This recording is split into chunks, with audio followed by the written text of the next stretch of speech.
அயனார்த்தினி நாளைக்கான பிரமலை பார்த்தீங்கன்னா சேரன் சந்தா கல்யாணத்துக்காக ட்ரெஸ்லாம் பர்ச்சேஸ் பண்ணுறாங்க.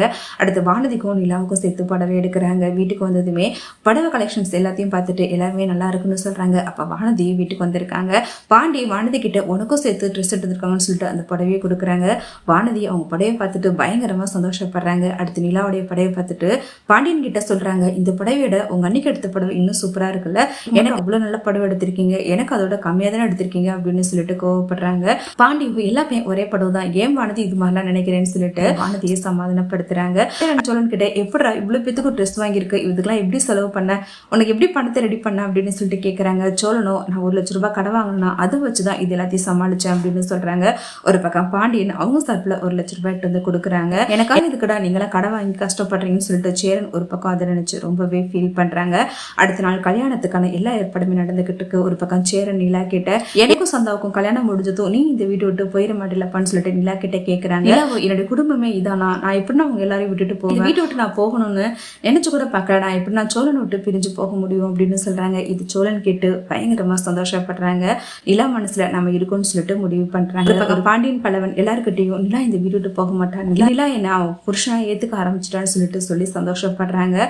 பாண்டியனும் இந்த நாளுக்காக தானே நாங்க இவ்வளவு நாளும் காத்துக்கிட்டு இருந்தோம்னு சொல்லிட்டு சந்தோஷப்படுறாங்க. அடுத்த நாள் கல்யாணத்துக்கு எல்லாருமே கோயிலுக்கு வந்துடுறாங்க. வானதியோட வீட்டுல வந்து கல்யாணத்துக்காக வந்திருக்காங்க. ஒரு பக்கம் கல்யாணம் நடக்கிற அந்த சமயத்துல சந்தா வீட்டு ஆளுங்க எல்லாருமே அங்க வந்துடுறாங்க. வந்துட்டு அங்க பயங்கரமா பிரச்சனை பண்ணிடுறாங்க. சேரன் சோழன் பாண்டியன் எல்லாருமே சேர்ந்து அவங்களை சமாளிச்சு அங்கிருந்து அனுப்பிடுறாங்க.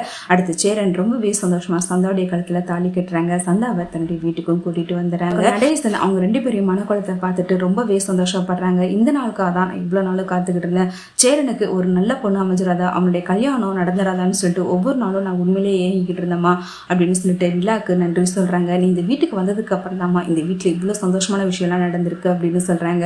வானதியோ எல்லாருமே நிலாவை மட்டும் புகழ்ந்து பேசுறாங்களேன்னு சொல்லிட்டு ஒரு பக்கம் அதை நினைச்சு ரொம்பவே டென்ஷனும் ஆறாங்க.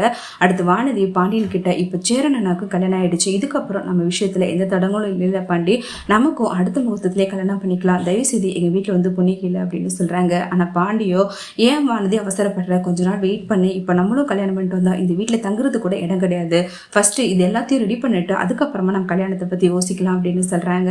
ஒரு பக்கம் வானதி பாண்டியன் பேசுனதை கேட்டுட்டு கோவப்பட்டு அங்கிருந்து போயிடறாங்க. சேரன் சந்தா தங்குறதுக்காக சோழனும் பாண்டியனும் பெட்டு கட்டில் எல்லாமே ரெடி பண்ணிட்டு வைக்கிறாங்க. அதை பார்த்துட்டு எங்களுக்காக இதுக்கடா இதெல்லாம் புதுசா வாங்கினீங்க அப்படின்னு சொல்லிட்டு அதை நினைச்சு ஃபீல் பண்றாங்க. பரவாயில்லண்ணா, உனக்காக நாங்க இதெல்லாம் பார்த்து செய்யறது எங்களுக்கு சந்தோஷம் தான் அப்படின்னு சொல்லிட்டு சேரன் பாண்டியன் எல்லாரும் சேர்ந்து ரொம்பவே சந்தோஷப்படுறாங்க.